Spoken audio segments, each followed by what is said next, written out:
So, Doctor, what's the plan here? I said, turning the pilot's chair dramatically to look at Dr. Banner. He was pacing the small Quinjet, arms folded in a shy way. He looked like a menace. Wait, he responded as if it were evident. Great. I clawed at the seam of the leather seat. Do you normally just wait until they need you?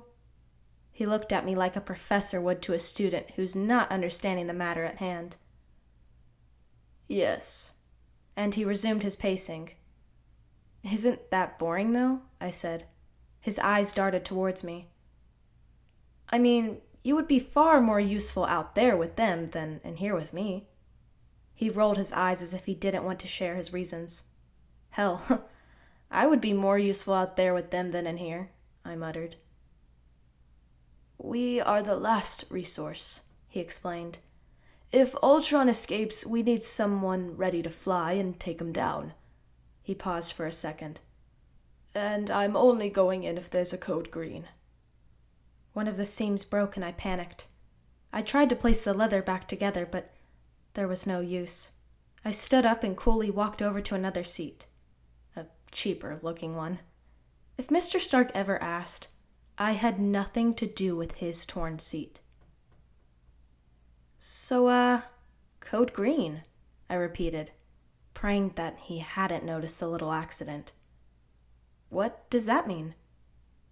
It means they need the other guy. Oh, I trailed off. I had always been aware that Dr. Banner was also the Hulk. It had always been at the back of my mind, but I couldn't picture him going all green and crazy. It didn't suit him.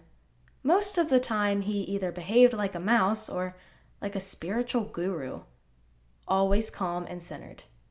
On top of that, I had only seen him as the intelligent doctor with 3 or 4 PhDs. I had never seen a trace of green. One easily forgot he could rip you apart on a bad day. If Ultron comes here, I wondered, will you turn green? He looked at me as if I had punched a puppy. Was that insensitive, to ask a man if he would turn into a giant green monster to fight an evil robot? With all due respect, I added almost questioningly. We'll cross that bridge when we get there, he said, arming himself with patience. We can always use the gun, I offered. What? He said, alarmed. What gun? He demanded, already reprimanding me. I pointed towards a duffel bag with equipment. It was half opened and a gun could be seen inside. That's Natasha's, he informed me. Don't touch it. Do you know how to use it? I pressed. I don't. Well, if you don't count video games. Don't touch it then, he said. If Ultron comes up here, we'll fuck him up, right, Doctor? I joked, smirking. He did not seem amused. Don't say that, and don't touch the gun, he repeated. I rose my hand slightly in surrender, and he continued to pace around, more anxious this time. I may have gotten under his skin. Best not to talk more, I thought. I looked at the closed entrance. Even though I was extremely glad Mr. Stark had let me come along, I had pictured an experience a little more exciting. At the least, I had imagined I would actually do something to find Leslie. I wasn't helping her inside this plane, and I was sure as hell not helping them either. Suddenly, there was an explosion. Dr. Banner jerked his head up, listening closely, like a radar. I copied him, but there was nothing else to be heard. Is that a code green? I offered. I don't know, he responded and kept on listening. Another explosion. I started to grow anxious. Would I have to take control of the plane and chase after a flying robot? The situation was surreal. I just wanted to find my friend. Dr. Banner got close to the communication panel and pressed a button. Guys, is this a code green? He asked.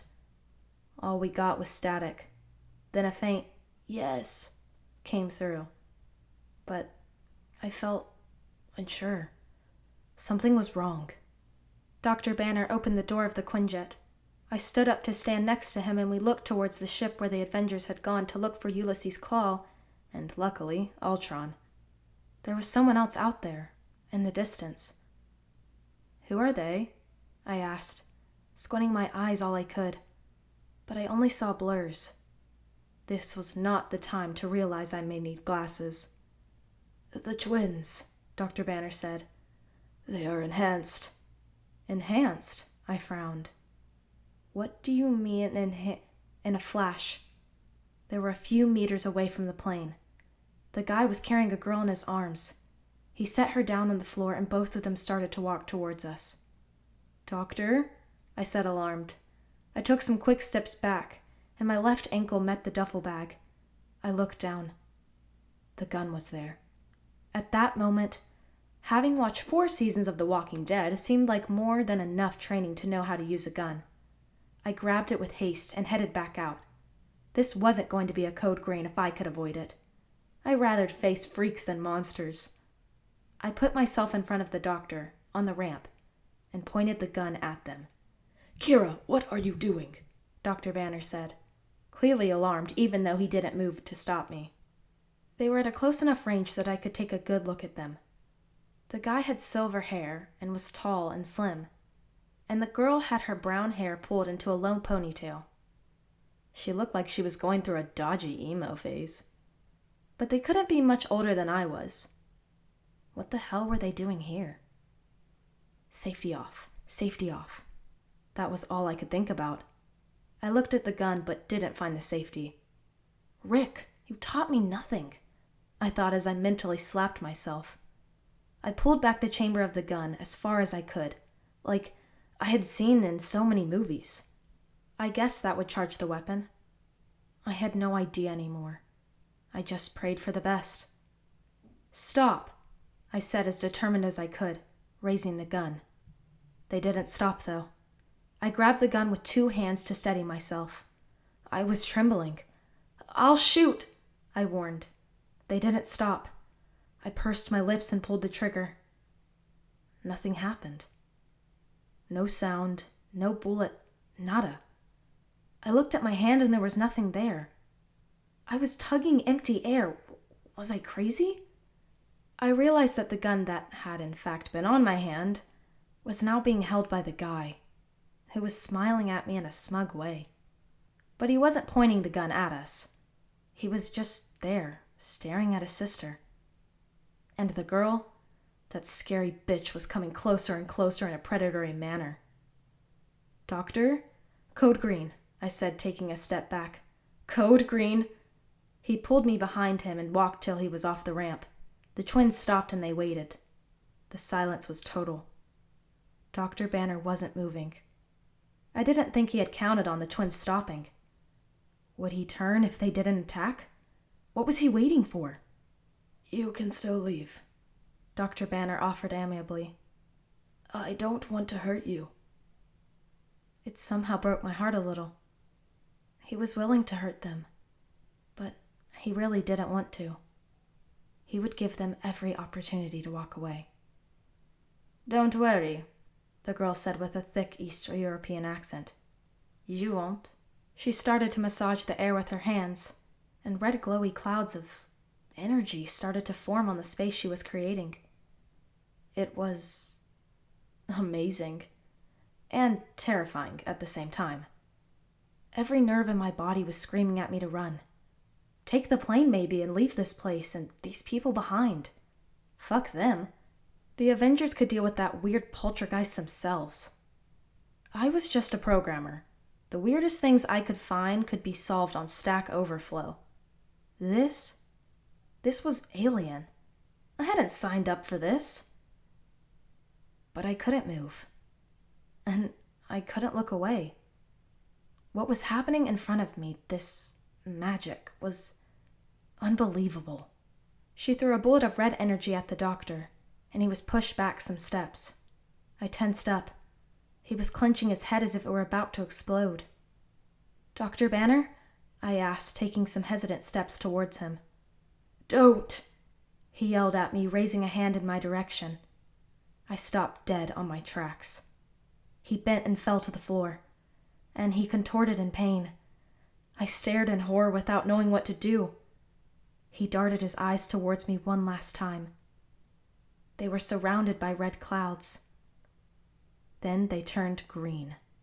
He screamed at the ground, and then his body started to misshape and grow unevenly. He screamed, and with every cry, his voice turned deeper and weirder until it was as grotesque as his body.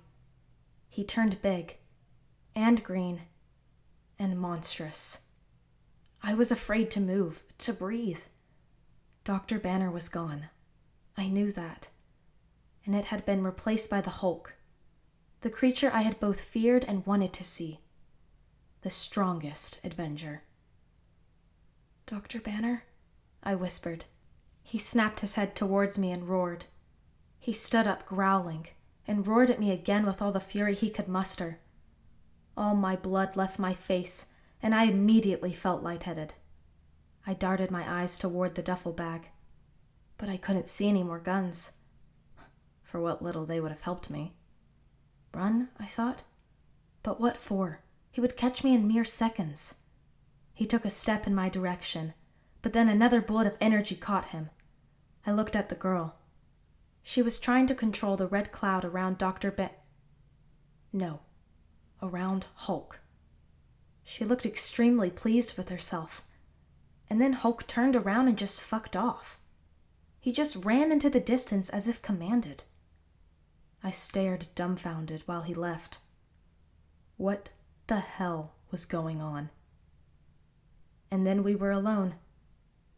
Only me and the twins.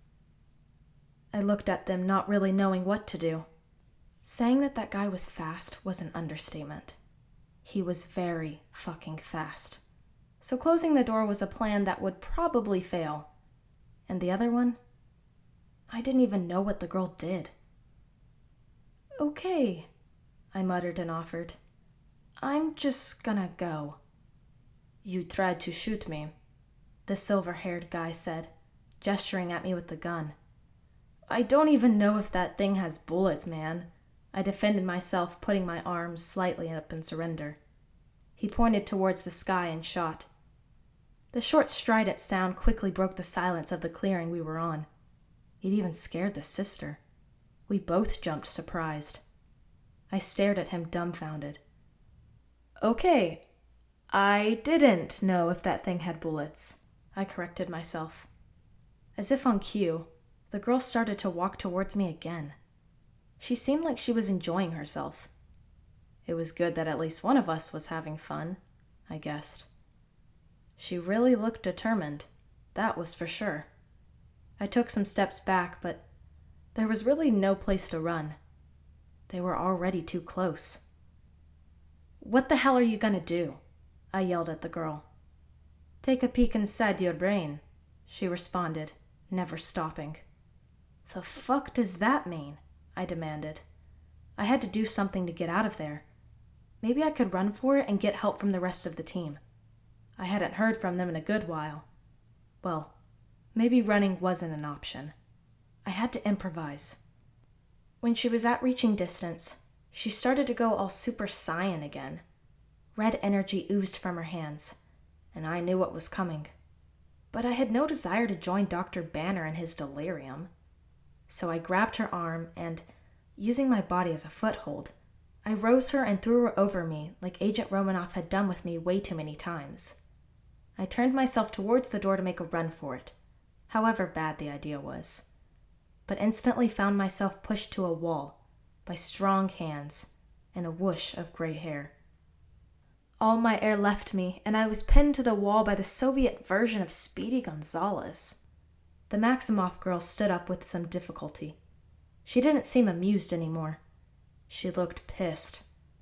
They could be all the enhanced they wanted, but I still had that superpower. I had the amazing ability to piss anyone off. "You are going to regret that," she told me, harvesting her weird voodoo energy again. "Somehow? I don't think so," I said, grinning. That was right. If I was going to go down, I wanted to, at least, be smug about it. Would I actually regret it? Probably yes, but her face when she had flown over me had been worth it. "Let's see," she said, throwing a red cloud towards me.